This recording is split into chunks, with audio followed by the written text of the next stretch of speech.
starts mellowing. Once we have that come to the nice consistency we're looking for, add some vanilla. You see those crumbles? Yeah man, me love that. And then it's time for the nutmeg.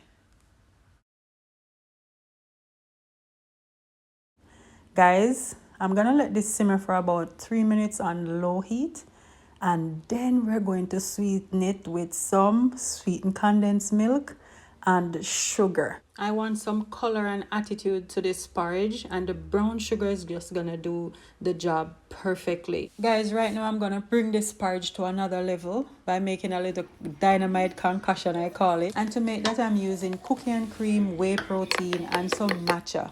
Make a slurry, make a little thing on top of the porridge and pattern it just like so.